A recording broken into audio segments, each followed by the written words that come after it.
समुंदर और सपनों के बीच बसा शहर मुंबई। यहाँ एक तरफ अंतहीन समुंदर है और दूसरी ओर है उसकी लहरों से लोहा लेते अनगिनत सपने। कुछ सपने लहरों के साथ बह जाते हैं तो कुछ लहरों से लड़ते हैं, अपनी अलग पहचान बनाते हैं। ऐसी ही एक अलग पहचान बनाई एक सपने ने, जो फिल्म मेकर अनुराग कश्यप की आंखों ने देखा था। आज बॉलीवुड स्टोरी टेलर्स के इस एपिसोड में हम देखेंगे वो सपने हकीकत कैसे बने। हम चलेंगे आज अनुराग कश्यप के साथ एक ऐसे रास्ते पर जिसमें रुकावटें भी हैं और कामयाबी के माइलस्टोन्स भी। ऐसा रास्ता जिस पर सफर करके अनुराग आज उस जगह पहुंच गए हैं जिस जगह उनकी गिनती की जाती है बॉलीवुड के बेस्ट स्टोरी टेलर्स में।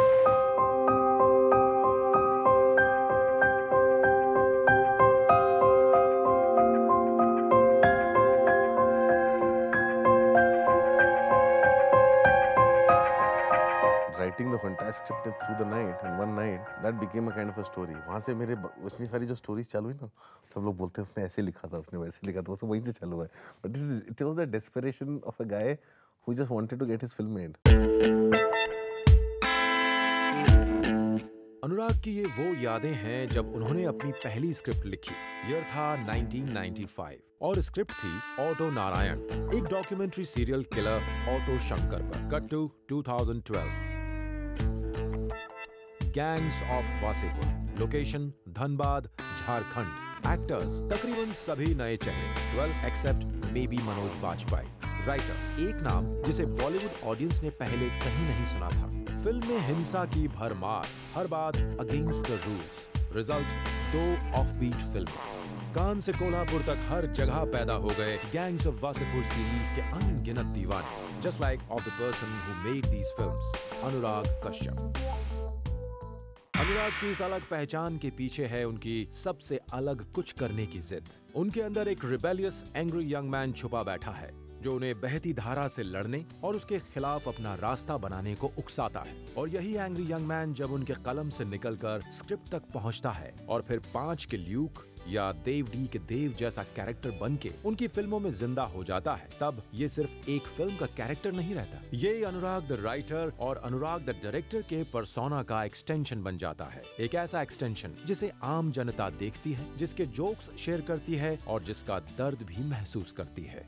मैंने जब 5 बनाई थी, मैंने बड़े गुस्से में बनाई थी, क्योंकि पूरी इंडस्ट्री का जो एटीट्यूड था कि फिल्म में स्टार नहीं हो तो फिल्म नहीं बनेगी, फिल्म में ये नहीं हो तो नहीं होगा, वो नहीं हो तो नहीं होगा। तो मैंने डिसाइड किया मैं एक फिल्म बनाऊंगा जिसमें everybody will be a new Qamar. So film में एडिटर की पहली फिल्म थी, आर्ट डायरेक्टर की पहली फिल्म थी, कैमरामैन की पहली फिल्म थी, एक्टर्स की तो थी, मेरी भी पहली फिल्म थी। अनुराग ने अपनी पहली फिल्म बना तो ली, लेकिन इस फिल्म के साथ उनके स्ट्रगल का दूसरा दौर शुरू हो चुका था, क्योंकि फिल्म बन तो गई लेकिन बॉक्स ऑफिस का मुंह नहीं देख पाई due to censor problems. Industry को दिखाने के लिए अनुराग की गुस्से में बनाई गई इस फिल्म के लिए इतने साल गुजर जाने के बाद भी वही क्यूरियोसिटी है जो उस वक्त थी। उनकी फिल्मों की यही टाइमलेसनेस इसे हमेशा फ्रेश रखती है। अनुराग के कैरेक्टर्स रियल और ऑर्डिनरी होते हैं, लेकिन जिस सिचुएशन में वो जीते हैं वो सिचुएशंस ऑर्डिनरी नहीं होती। उनकी फिल्मों में सुपर हीरोज नहीं होते, ऐसे कैरेक्टर्स होते हैं जिनसे आइडेंटिफाई करना मुश्किल नहीं होता।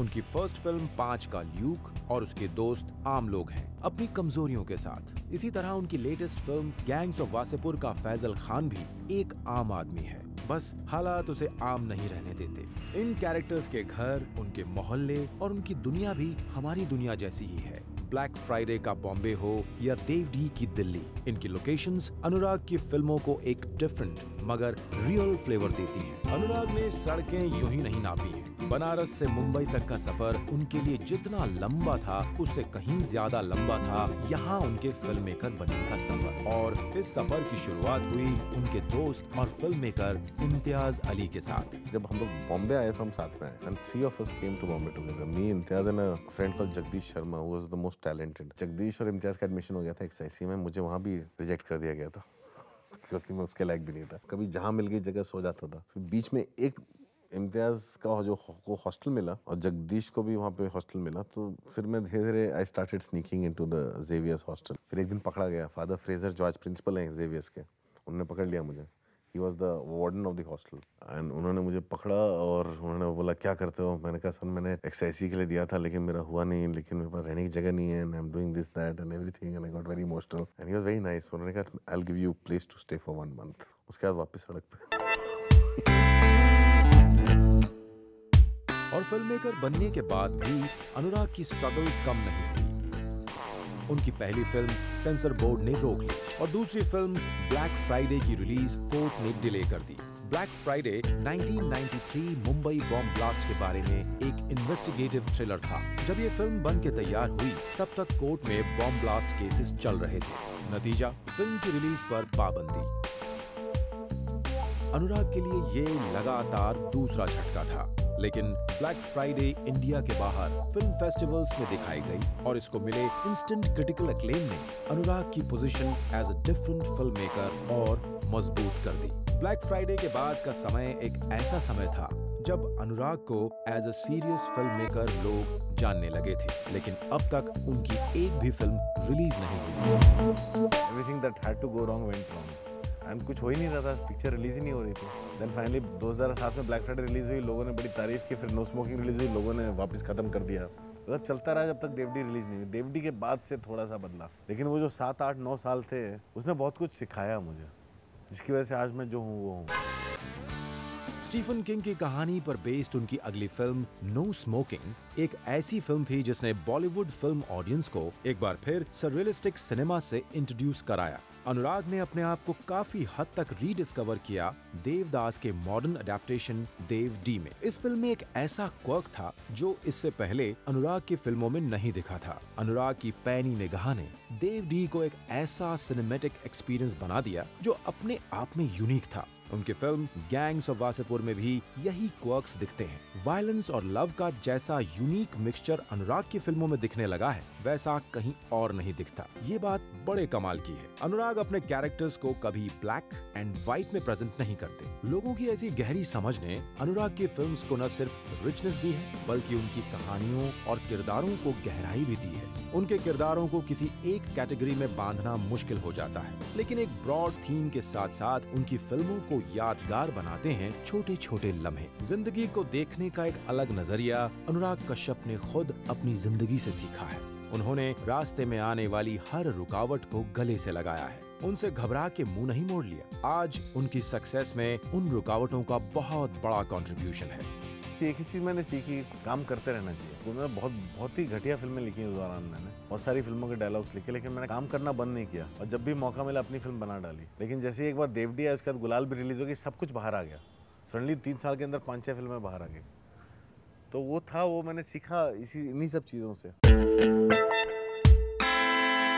प्रॉब्लम्स में अपनी स्ट्रेंथ ढूंढ निकालने वाले अनुराग कश्यप की जिंदगी में इतने ट्विस्ट्स एंड टर्न्स हैं कि कोई आम आदमी हिम्मत छोड़ दे, लेकिन अनुराग ने हार नहीं मानी। उनकी इस जर्नी के बारे में थोड़ा और जानेंगे इस ब्रेक के बाद।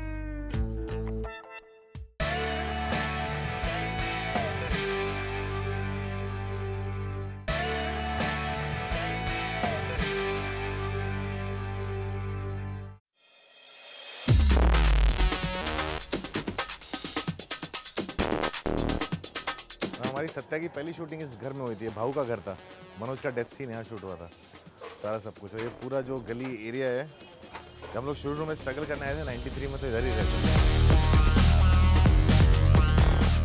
बॉलीवुड और अनुराग मुंबई में दोस्त नहीं बने, बात बहुत पहले की है। उनकी पहली film as a writer Satya से भी पहले की। इनफैक्ट ये दोस्ती बहुत पहले उनके बचपन में ही शुरू हो गई थी। हालांकि अपने बचपन में ओपन एयर थिएटर में जाकर और फिल्में देखकर अनुराग और सिनेमा का एक रिश्ता तो बन गया था, लेकिन इसे एक डेफिनेट दिशा मिली जब अनुराग को एक फिल्म मेकिंग कंपनी में अपनी स्किल्स आजमाने का चांस मिला। It was run by Shivam Nair, director of Aahista Aahista, and वहाँ पे श्रीराम राघवन था, श्रीधर राघवन था, अब्बास टायरवाला था, शिव सुब्रमण्यम था, कमल स्वरूप था। वो बहुत बढ़िया ट्रेनिंग ग्राउंड था। पैसे होते नहीं थे, तो रोज का किसी दोस्त का घर लेना, किसी के गली मोहल्ले में जाके 2-3 लोगों को पटाना, वहाँ शूट करना, and that's how those films were shot. So right from the beginning training हो गई थी कि बिना पैसे की कैसे फिल्म बनाते हैं। कहते हैं बॉलीवुड में कामयाब होने के लिए टैलेंट के साथ साथ गॉडफादर की भी जरूरत होती है। अनुराग के पास गॉडफादर नहीं था, लेकिन उनके पास टैलेंट था और काम सीखने की तड़प।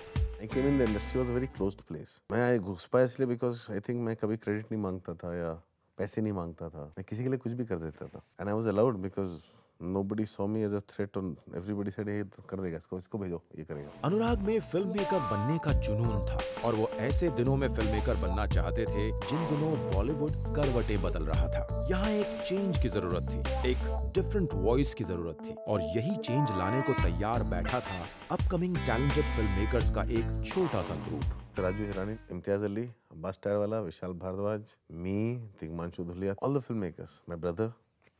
They're all doing these 1-hour films. Those were our training grounds. In between somewhere I met Ramu and it all changed. Anurag Kashyap अपने दोस्तों से स्ट्रेंथ लेते हैं और उनके साथ सिक्योर महसूस करते हैं। इस कम्पेटिटिव फील्ड में ये एक रेयर क्वालिटी है। Dibakar, Zoya, Imtiaz, we'll sit, we'll talk. Shriram, विशाल जी के यहाँ चला जाता हूँ मैं, कभी-कभी बैठता हूँ, just looking at his scripts, listening to his music, his process. So that way I just have this insatiable hunger.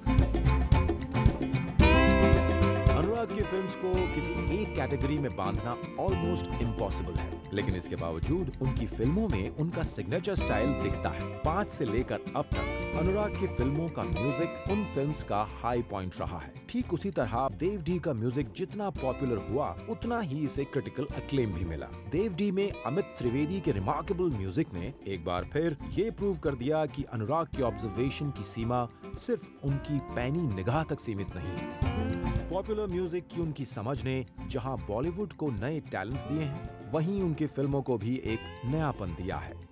Bollywood में कई बार बन चुकी देवदास को एक बार फिर बनाने का आइडिया उन्हें जब अभय देओल ने दिया, तब अनुराग जंप्ड एट इट। उन्होंने अपनी राइटिंग टीम के साथ बैठ के अभय के कॉन्सेप्ट को रेवोल्यूशनाइज कर दिया। देव डी देवदास के एक ऐसे वर्जन के रूप में पर्दे पर दिखी जिसमें चंद्रमुखी का रंग अलग था, पारो का ढंग नया था। देवदास सिर्फ देव डी रह गया था और सबसे बढ़ के जिसके एंड में था एक यूनिक ट्विस्ट। और देवदास के इस यूनिक एंड एजी इंटरप्रिटेशन को देखकर ये बात तो तय है कि अनुराग एक्सपेरिमेंट से नहीं घबराते। जब गैंग्स ऑफ वासेपुर के राइटर ज़ीशान कादरी ने अनुराग कश्यप को मुंबई के पृथ्वी थिएटर कैफे में इस फिल्म की कहानी सुनाई थी, अनुराग की पारखी नजर रियल टैलेंट को स्पॉट करने में जरा भी धोखा नहीं खाई। अपने 20 सालों के करियर में जिंदगी के सभी उतार चढ़ाव देख चुके अनुराग अपने इस वास्ट एक्सपीरियंस के साथ इतने कॉन्फिडेंट हो गए हैं कि आज वो सिर्फ एक नजर में टैलेंट पहचान लेते हैं। I keep meeting a lot of young people who come today and they talk about मैं रहूँगा क्या, मेरी सैलरी क्या होगी, and I really feel a person like that cannot get into a film industry like this because for a person like that he needs to then get into the other way. He needs to go get trained and that training will bring him a kind of experience which will bring him a salary for which and that brings him because the very good trained first ADs they never become very good directors. हम लोग था कि कहीं भी भगा दो, कहीं भी बिठा दो, कुछ भी कर लेंगे, बट फिल्म बनानी है। And that naivety was not a threat to anyone. Anurag Kashyap ने बॉलीवुड के कई एस्टैब्लिश नॉर्म्स को चैलेंज किया है। उन्होंने कई पुराने रूल्स तोड़े हैं और साथ साथ कई नए रूल्स बनाए भी हैं। ये सब उन्होंने कैसे अचीव किया, लेट्स टॉक अबाउट दैट। लेकिन उसके पहले लेते हैं एक छोटा सा break. Don't go away, we'll be right back with Bollywood's rebel child Anurag Kashyap.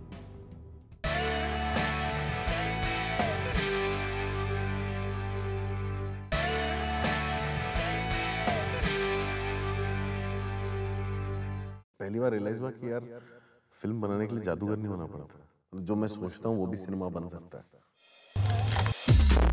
Welcome back to Bollywood story tellers. आज हमारे साथ हैं master story teller Anurag Kashyap. कहते हैं कोयला आग में तप के सोना बनता है। अनुराग का किस्सा भी कुछ अलग नहीं है। जब उनकी फिल्में रिलीज नहीं हुई थी तो उनको भी नाउमीदी हुई, जैसे हर किसी को होती है। कहते हैं ये एक ऐसा दौर था जब उन्होंने अपने आप को शराब में डुबो दिया। उस दौरान बहुत कुछ हुआ। उस दौरान पहली बार I took to alcohol, I went into a depression, my marriage broke up, everything went wrong, everything that had to go wrong went wrong. Anurag न सिर्फ प्रोफेशनली बल्कि पर्सनली भी एक बुरे दौर से गुजर रहे थे। अनुराग और उनकी फर्स्ट वाइफ आरती बहुत अच्छे दोस्त भी थे, लेकिन उन दिनों ये दोस्ती कुछ टूट सी रही थी। अनुराग और आरती ने उन दिनों सेपरेट हो जाने का फैसला किया, लेकिन सेपरेशन के बाद भी आरती ने अनुराग की देवडी, गुलाल और मुंबई कटिंग जैसी फिल्में एडिट की हैं। हमेशा से दोस्त रहे। जब मैं गलत था और हमारी बेटी है जो कि हम दोनों ही उसको इतना प्यार करते हैं। हमारे बीच में ऐसा कुछ नहीं जो सॉर्टेड नहीं है, हमारे बीच में कोई बिटरनेस नहीं है। We always there as friends for each other. और इस मुश्किल वक्त में उनके एक और पिलर ऑफ स्ट्रेंथ थे उनके भाई अभिनव कश्यप। बहुत ज़्यादा सपोर्ट किया मुझे मेरे भाई ने, जो सारा टाइम टेलीविजन करता रहता था, मेरा खर्चा उठाता था, मेरा टूटे हुए घर को संभालता था, मेरी बच्ची को और मेरे एक्स वाइफ को। मेरा भाई काफ़ी बड़ा डायरेक्टर था टीवी का। उसने तब तक वेट किया जब तक कि मेरी एक फिल्म हिट नहीं होगी। जब देवडी हिट हुई तब उसने कहा कि अब आप संभालो, मैं पिक्चर बनाऊंगा, और उसने दबंग बनाई। देवडी अनुराग की जिंदगी का सबसे बड़ा टर्निंग पॉइंट था। प्रोफेशनली उन्हें पहली बार कमर्शियल सक्सेस मिली और पर्सनली उनकी लाइफ में एंटर हुई काल्की कोचलिन, जिन्होंने उनकी जिंदगी में ठहराव ला दिया। जब मैं देवडी की शूटिंग कर रहा था, मेरी बेटी मेरे साथ में थी और मैं क्योंकि शूट काम में बिजी रहता था, कल्की to take care of her, and my daughter kind of fail in love with कल्की, and she always used to talk about her, and I started liking her to. Shooting के बाद I started missing हर। सो उसके बाद जो है वो play कर रही थी, उसके प्ले के शो में मैं रोज़ जाता था, रोज़ उसका प्ले देखता था, रोज़ प्ले के बाद उससे मिलता था, रोज़ ट्राई करता था कि चलो डिनर पे चलते हैं, और रोज़ वो अपने ग्रुप के साथ डिनर पे जाती थी, तो मैं भी ग्रुप के साथ चला जाता था। I spend a lot of time trying to take her out on my own. जिस दिन प्ले नहीं था एक बार गई, फिर बात की, and she started laughing because I remember this moment. मैंने पिंक शैम्पेन ऑर्डर की, मैंने ऐसे चीयर्स किया, मेरा ग्लास टूट गया। She started laughing and she started liking me because of that.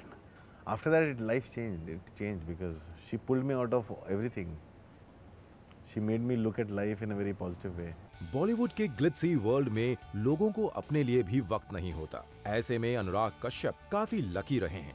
उनके अपनों ने हमेशा उनका साथ दिया और जिंदगी में जो लोग और जो काम उन्हें पसंद है, उनसे अनुराग ने अपना नाता कभी नहीं तोड़ा। मुश्किल दिनों में भी उन्होंने किताबों और फिल्मों का साथ नहीं छोड़ा। अनुराग के वैसे तो बहुत से दोस्त हैं, लेकिन शायद उन्हें सबसे ज्यादा एनर्जी अपने इन दोस्तों से मिलती है। I've always read comics. I've always read pulp. I used to read Hindi pulp. वो ऊपर जो सुरेंद्र मोहन पाठक दिख रहा है आपको, अब मैं ये पढ़ता हूँ अंग्रेजी पल्प।